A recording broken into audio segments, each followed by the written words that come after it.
Hello, everyone. Welcome back to the Into the Ether podcast, where we bridge the intersection of health, human behavior, and machine intelligence. Today, I'm thrilled to be joined by a true innovator in the world of wellness technology. With me is Michael McIntyre, founder and CEO of Arc LED, a company at the forefront of advanced light therapy. Arc LED isn't just building another wellness gadget, they're pioneering a full body LED system that harnesses the science of photobiomodulation to help people heal, recover, and perform at their best. Welcome, Michael. Really glad to have you on the show today.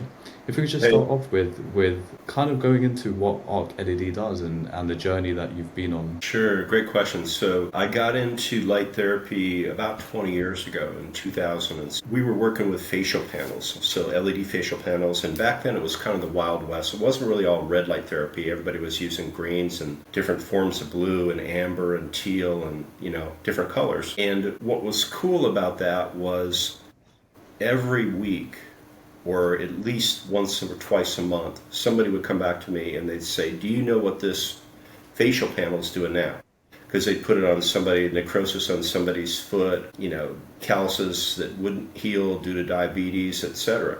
So every week I get that call and I'm like, wow, there's really something here. And that was the impetus to push us to start ARC LED in 2015. And ARC stands for Advanced Rejuvenation Recovery Chamber. So we started that in 2015, and we've been, literally for 10 years a research and development company. We've done probably 35 prototypes total. I don't have them all counted, but 35 prototypes. We've come out with ultimately something that we call the Elysium device. That's what we launched this year. That device has extraordinary capabilities from a photobiomodulation standpoint, which is what your focus is on today. We're using 6 different wavelengths of light. I could use 10. We use 6 for a reason. We can take every one of those wavelengths and pulse it to 400,000 hertz, which means now we have a resonant frequency device.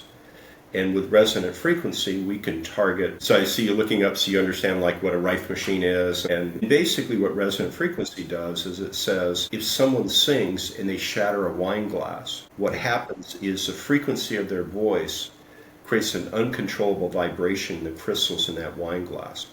Royal Rife back in 1920 was able to do this with cells in the body. Then his business got destroyed. Obviously, he was successful. His business got destroyed.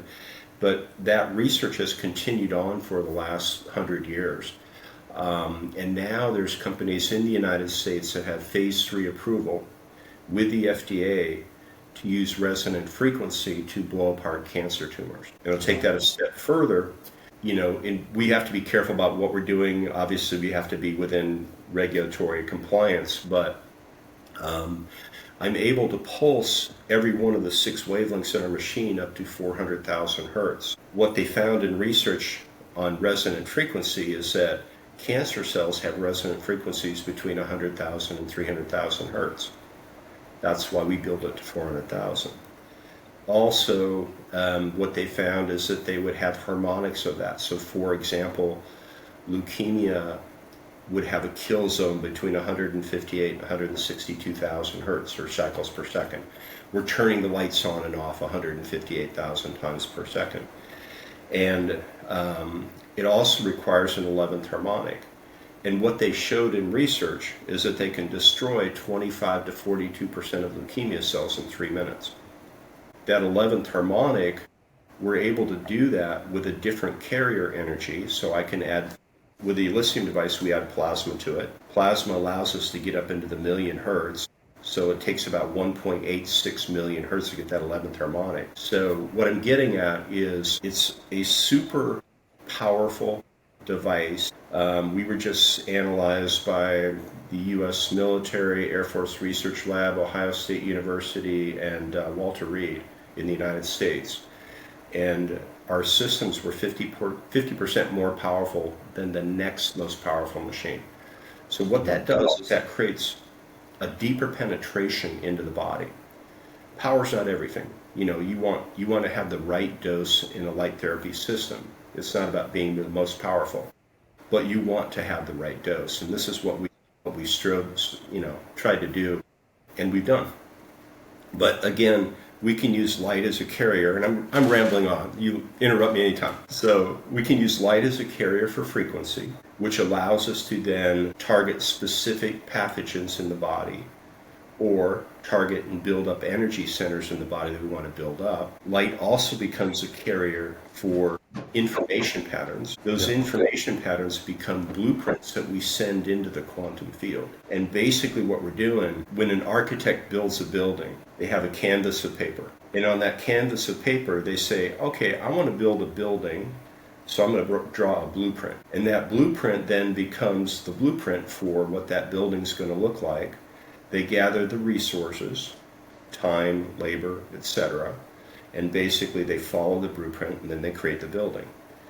Well, what we can do in the quantum field is we can take the quantum field as the canvas, we can imprint blueprints into the quantum field that are for healthy brain, healthy bone, healthy blood, improved circulation, etc. We can put those blueprints in the quantum field and then basically entangle those two people. And I'm getting ahead of myself, but this I believe is where medicine is going. You've got this incredible device that does all these benefits, all these things for people. And then the next question is, can we take this and use it to treat people at scale? In other words, in my machine in California, can I treat you in London, or you in London and somebody simultaneously in India and Japan and Australia and 1,000 people at the United States? And this is where we're going with this. So, I'm sorry, you got me rambling.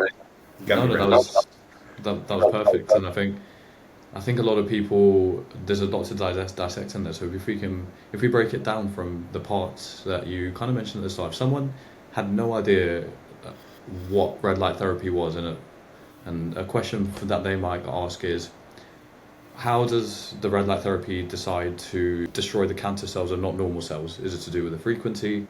Is it to do with the target citation around the body, or is it a different reason?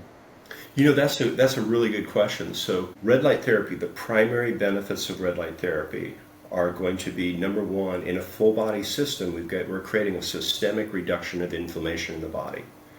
If we can create a systemic reduction in inflammation in the body, then the body is able to recover from 70% of mortality diseases, including cancer. Okay, we're not treating cancer. We're making the body better so that it can heal itself. One of the other benefits of red light therapy is that it'll increase mitochondrial function. It'll improve ATP production. So if we can improve ATP production in the cells, that's like the gasoline or the fuel for the body. If we get more ATP in the cell, we get more cellular energy. If we get more cellular energy, the tissues, organs, and systems get more energy. The body then is able to heal or recover. Okay, and then basically we've got a detoxification of waste and free radicals. There's a pain, it's analgesic on nerve pain, etc. So red light therapy does a lot for somebody. I can't say that it heals cancer, because it really doesn't. What it does is it helps the body get stronger so that the body can then, heal itself. And then that springs to, hundreds, thousands of potential diseases or conditions. Yeah, no, definitely. And in terms of a person after they do a red light therapy session in one of your devices, what's the kind of consensus that they come out and feel? Do they feel more energized? Do they feel like a lighter person? Do they feel healthier? I'm sure all of these things are true in some regard. So it would be. Yeah. So let me, in our system, like I said, we've got 6 different wavelengths of light. Those 6 wavelengths of light target 3 different chromophores. A chromophore is an absorption point. Red light therapy, the chromophore is what we call cytochrome C oxidase that lies in the mitochondria. Green light is absorbed into the hemoglobin and oxyhemoglobin, so it's basically supercharging the blood. A longer infrared is absorbed into the water in the cell membrane. So basically what we're doing is we're increasing cellular voltage of the cell membrane. We have a button on our machine that's red infrared, and if we don't pulse it or we don't do anything to it, and you go and you lay in the bed and you do that and you get out, you probably won't feel anything. Okay. You might get a little bit calmer. You might, it's going to reduce inflammation throughout the body. You'll feel that sort of, but you're not really going to feel mitochondrial enhancement, because that takes like 30 days. to really start seeing that. So the question is what are people going to feel when they get out? In our systems, they feel the protocol, and the protocol is based on frequency or information patterns. So again, we use photobiomodulation as a carrier for frequency to either destroy pathogens or build up energy centers, and then we use it as a carrier for information patterns. And the information pattern might say, this is what a healthy brain looks like. So what happens is we use the infrared light to imprint into the quantum field what a healthy brain looks like. So when that person is in the chamber, they're getting everything that red infrared does. They're getting everything that green light does. They're getting everything that the longer infrared does. And then they're also getting this information pattern that basically says, this is what a healthy brain looks like.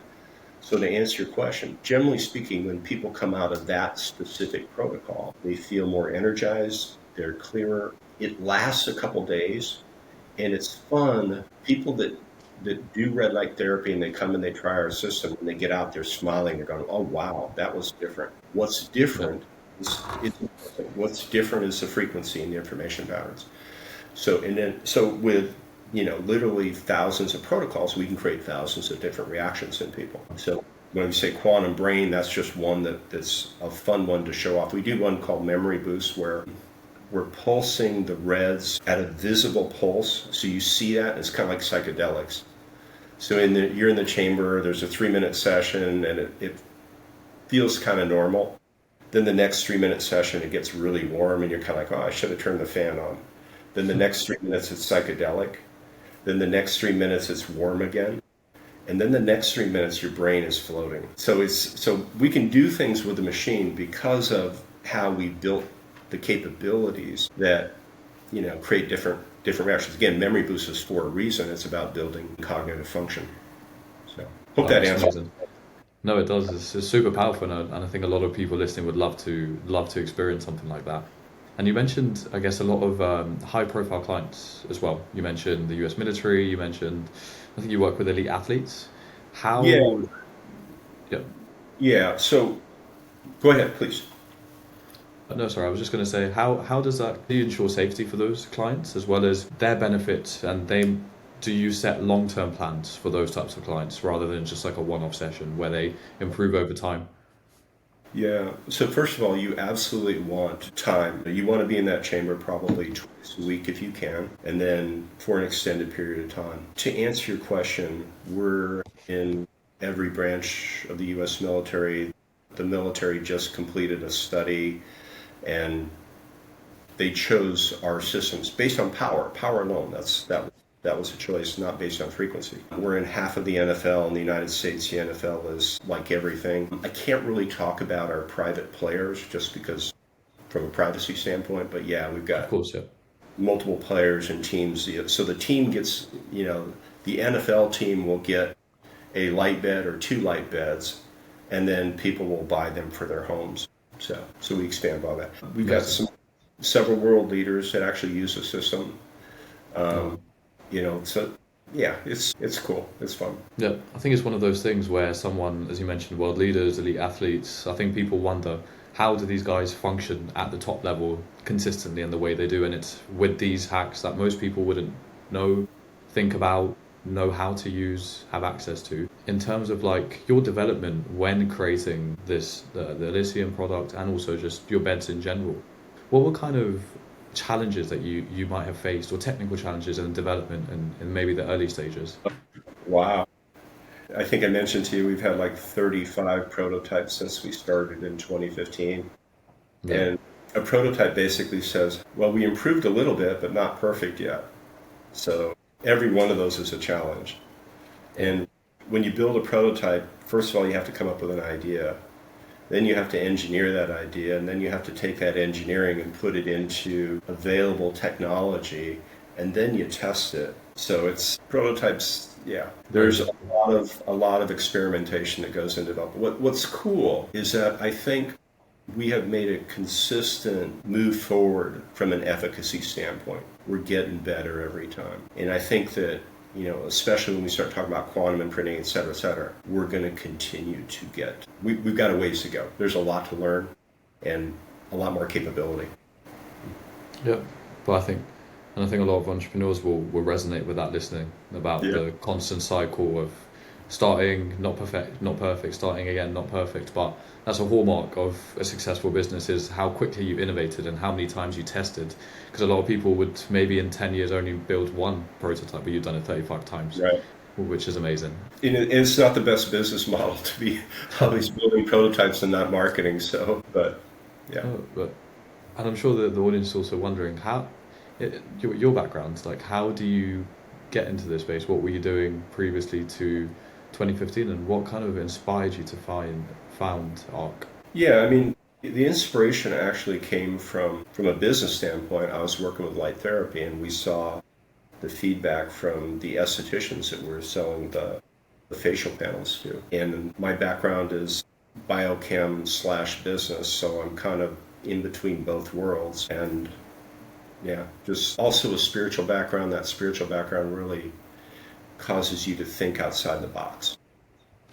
Yeah, That's where frequency comes in. That's where quantum encoding, et cetera, et cetera. A lot of that. powerful. And in terms of adoption as well, I can imagine it's become easier as the education aspect goes around, and more health and wellness clinics. Elite athletes understand the power of red light therapy. Was the adoption phase also difficult, and how have you found people's reception when you're pitching them the product, or has the product sold itself? So that's a great question. From a supply standpoint, we've pretty much always been behind. So in other words, the demand for our product has pretty much outstripped our ability to supply it. That doesn't mean that we're doing a tremendous amount of volume. Those are people that just find us. But in terms of expanding the company or expanding really the mission of our 2025 kind of theme is that beyond red light therapy is, like you said, it's been adopted tremendously. It's trending everywhere, but we can do more. Hmm. We can do more with different wavelengths. We can do more with different power. We can do more with frequency. We can do more with information. We can do more if we stack electromagnetism with light therapy, plasma with light therapy, how we integrate, does X come before Y or do we do X and Y at the same time? And that's so I think we're at a point where technologically, hardware, we've created pretty much everything that we can create. I think we're there from a physical machine standpoint. The next question is how do we fully utilize it? Again, we talked about leukemia, for example.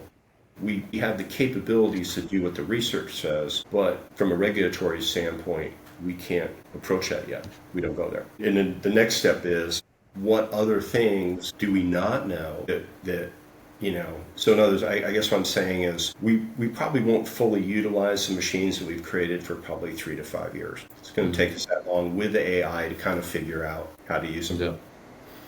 Yeah, yeah, 100%. There's so many different layers to adoption as well. There's regulatory with governments, there's medical regulatory fields, and also finally the customer. The customer has to be ready and trustful to kind of adopt it. But as you mentioned, the 3 to 5 year timeline seems more realistic in terms of how people will adopt it. And I guess in terms of your future plans, we spoke about prequel, but it would be amazing if you can dive into kind of what we touched on earlier, how you would be able to treat me sitting here in London, and then other people simultaneously as well. Right. I see this as a future of medicine, right?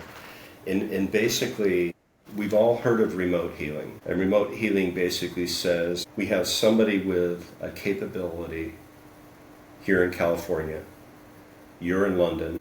They can reach out to you in London and they can create some healing activity. Well, that's done through quantum entanglement and quantum resonance. So through quantum entanglement, we can affect the biofield that exists around your body. Right? And that's what I mean about information patterns. We can go in and we can imprint, we can take a bioenergetic blueprint of you and put you in my Elysium device in California. I'm going to pause you there. So, so I was going to pause you there just in case the audience might not know some of the specific terms that we just spoke about. So what is quantum entanglement? Yeah, so quantum entanglement basically says it's non-intuitive physics. Einstein had problems with quantum entanglement. But basically what it says is if we have, for example, two electrons and they're both spinning at the same rate and the same speed, and I take them and I split it out 1,000 miles, if I stop the spin on electron A, the spin on electron B automatically stops. They're entangled. So the quantum field is this massive matrix out there that exists beyond time and space. The information pattern, if I stop that spin on electron A, it's already entangled in the quantum field with electron B. If I stop that spin, I create a new information pattern and it automatically stops in B. I'm getting a little bit, and this is my definition, which my definition doesn't always mean it's right, to be honest. But ultimately what we can do is we can take this and entangle your bioenergetic signature in London and enter that into my device, and basically I turn on my device and we can treat you from here. It's different than being in a light bed. Light bed, you're picking up that direct energy. When we're doing quantum entanglement, what we're doing is we're treating basically the information field. Let me give you an example of it. So light bed normally takes, our sessions are like 21 minutes. My partner had a tooth infection. That tooth infection literally went down into her heart. She was having issues. She's upstairs. My light bed, Elysium, is downstairs. So that's, for every inch you get away from light, you logarithmically reduce the power of the energy. So she's upstairs. She's 100 feet away from the light bed. Okay. Anyway, she was sick, she was nauseous, she couldn't get up, she couldn't go to the bathroom, she certainly couldn't walk downstairs to get in the light bed. So I took her energetic signature, I walked it down the light bed, I put it in the light bed and I turned it on. By the time and understand, she had been sick for 3 or 4 hours, fever, chills, pain in her arms, etc. We're looking at taking her into emergency. By the time I got back upstairs, she was better. Oh, wow. Okay. And then she's, again, it was an infection.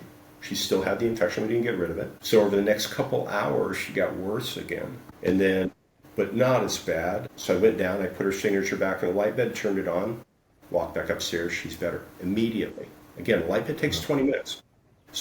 And that surprised me. I didn't expect that. I expected it would be a gradual, as the light bed is running for 20 minutes, she's going to get better over those 20 minutes. She picked up that information pattern beyond time and space immediately. And we did this 3 times in about 6 hours. And on the third one, she fell asleep, slept through the night, got up the next day, and she was significantly better. Wow. So that's the only thing we did to treat an infection, which is really getting better. That's amazing. To me, this is the future. This is exciting, right? This is fun stuff. The fun stuff says basically, I believe we can get to a point where we can create protocols in our device and people will be able to, like pulling a library book off a shelf, they'll literally be able to go and say, I want to do the diverticulitis protocol because I'm having an outbreak of diverticulitis. And they can pull that protocol off. We can activate it remotely, anytime, any place for that person. Again, quantum is beyond time and space. So basically what happens is we have this really cool energy medicine device, and it's powerful in what it does for people from a direct standpoint, and we can take a portion of those benefits and treat people en masse. I can treat 1,000 people at a time, 10,000 people, 100,000 people at a time. We create encryption portals for every single person so that basically that light is sent to you and only to you, and you're disconnected from everybody else in the field. But it also means, and this is where it gets fun, is, make enough people feel better, reduce pain, reduce suffering, increase happiness, that we're literally changing the field of consciousness. That'll be the next level. Yeah, if everything's super connected, does the whole household change? Does the whole street change? Exactly. Does it change everything? Imagine you get 10,000 people, together, all working on the same field. So HeartMath Institute here in California, they've done a number of studies where they'll put meditators in an area and those people will meditate together, and they can statistically significant reduction in crime where they're meditating on peace. So why can't we do something similar? Yeah. Yeah, no, that'll be game changing, absolutely game changing for modern medicine. And in terms of the biomapping that you do of a person, what does that consist of, and what does it actually biomap? So by biomech, I'm assuming you're talking about scanning of sorts, or Scanning so that that you are able to transmit the correct wavelengths for a person sitting in London. well, there's a couple ways to look at that. On the Elysium device, basically there's two different scanners in the system. And the first scanner is going to take a look at you, and it's going to scan you. It's going to look at energetic blocks in your body. And we do this before we actually put you in the light bed. So we'll scan you, it'll identify, typically we see about 30 energy blocks in the body before we put somebody through that 20-minute session. And then post-session, there are about 2 to 5 energy blocks. We don't get down to 0, but we get down pretty clean. So what that means then is if we cleaned up the meridians before we put you in the light bed, now we have a free flow of energy once you're in that light bed. The other thing that this scanner does is it identifies deficiencies in tissues or organs. So there might, for example, be a deficiency in the liver. And what it will do is the AI in the system will read liver deficiency, for example, and it will send micropulses into the liver with the idea that it's going to seed an inside-out endogenous healing of the liver. And again, we do that before we put you in light bed. It's a 21-minute session. We scan, treat, and it'll treat you for about 3 minutes. It'll look at the adaptation. It'll scan you again for 30 seconds and treat you for 3 minutes. And so that's session set one. The second part of this is actually more of a quantum field scan that we do. You talk into a cell phone. It scans your voice, and essentially what we do is we send information patterns into a black box inside the machine. So now we can take you and, before you get into bed, we can take a look and say, we should do XYZ for you in this protocol based on what we scan. So, and I'm not sure if that's what you're asking. You might be asking when you said biomap, what's the signature that we're putting in the quantum? Is that more about where you're headed? No, I think both are interesting avenues to talk about. I meant as well in terms of, as you explained, the quantum mapping that you do as well. But I think both are super interesting to dive into.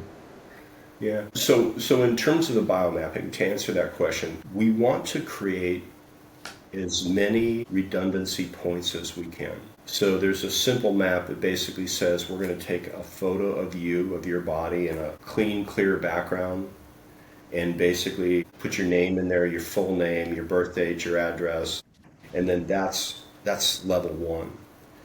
Level two of that is the voice scan, where literally we will tag your voice to that signature. And all this goes into how we match you up in that portal. Mm-hmm. That portal is that connection from you in London to our light bed here in California. So that's the second point of redundancy. The third point of redundancy is something we call Transform. It is a sound therapy system that you can listen to while you're doing when you connect.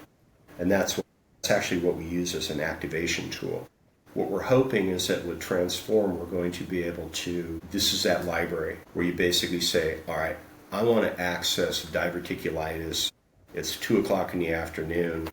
They ran their protocols at 9 a.m., but I want to access this information pattern. So we can do that with these different tags.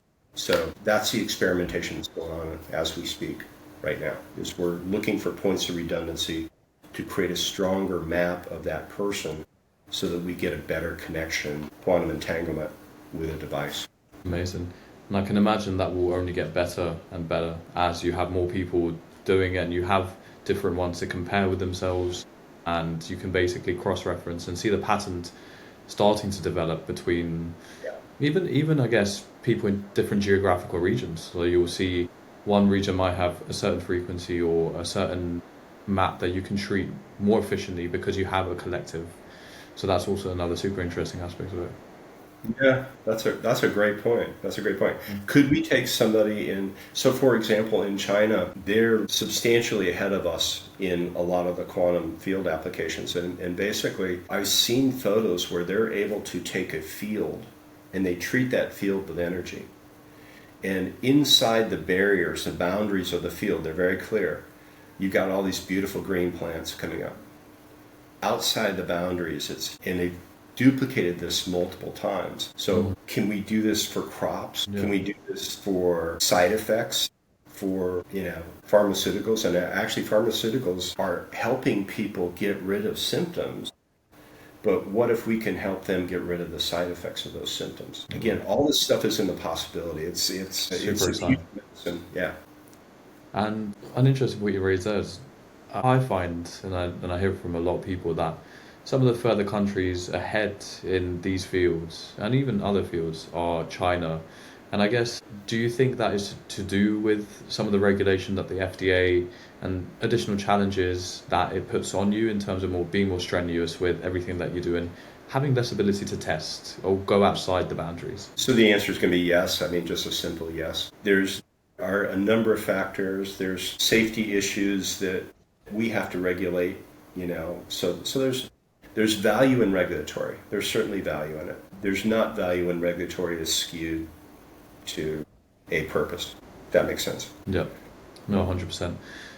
In the long term, it definitely allows you and everyone to be safer, but I guess it slows the progress. But there's benefits to both sides. And kind of on the opposite spectrum, we've talked about some of what people might expect of red light therapy. What do you think are some misconceptions that people might have about red light therapy, what it might treat, how it's used, and just any misconceptions that you've heard people maybe come in before doing red light and then being like, oh, like this is not what I expected? I think, again, there's red light therapy, and then you can go beyond red light therapy. You can add different wavelengths and create different effects and different benefits. In terms, what most people who get into a light bed and they do a session will not necessarily feel that session. They'll feel the benefits of the session. And the benefits of the session, for example, red light is analgesic on nerves, green light hits a cannabinoid pain pathway. So you have two different pain pathways. So if somebody's in pain and that pain is gone, they're going to notice that.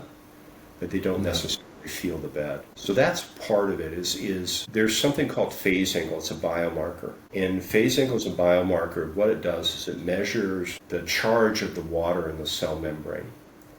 And if we can increase that charge in the water in the cell membrane, then people live longer. They live with less fragility. They create barriers against cancer, diabetes, arthritis, etc. Phase angle is a really powerful biomarker. So your question is what do people feel or what do they don't feel? We will never feel our phase angle change in our body. It's very unlikely that the healing of the mitochondria over a period of 30 days is something you're going to feel, but it's all happening. So, unfortunately, we kind of have to go on faith that it's working. And then 2 weeks, 3 weeks, 4 weeks, if you don't have pain, if you're not suffering from something, then the only way you're really going to notice a light therapy session is if you go out and you try and perform. If you go out and you do a heavy lift or sprinting, it will improve physical performance. And in 5 years' time, I know we spoke a lot about the quantum technology. Where would you envisage ARC being in the space of photobiomodulation and light therapy in general? Yeah, I hope that we're able to use the technology that we have. I hope that we're able to figure out the sequencing, if we can do that, I'll say what somebody else said to me. He basically said a couple of years ago, said you'll change medicine with this device. And, and it's not just us. I mean, there's all kinds of incredible companies out there that are doing this, doing something. We just want to be able to do it, test it, prove it, and then apply it. So 3, 4, 5 years from now, I'm hoping that we have the ability to fully utilize the technology that we've created. Amazing. And no, honestly, this has been super insightful for myself and also the listeners. And you're genuinely, truly building the future of light-based wellness and recovery in real time. I guess a final question for anyone listening who is from an entrepreneur to an entrepreneur in similar positions to yourself, and they might be trying to innovate deep tech or health and wellness. What piece of advice would you give them? Follow your own path. Follow your own path. Because think about it this way. We all have our own innate abilities. We've all learned in a slightly, everybody has learned in a slightly different way. So you're going to see things from a slightly different viewpoint. Yeah. If you're really trying to innovate, believe in yourself. That would be it. Yeah.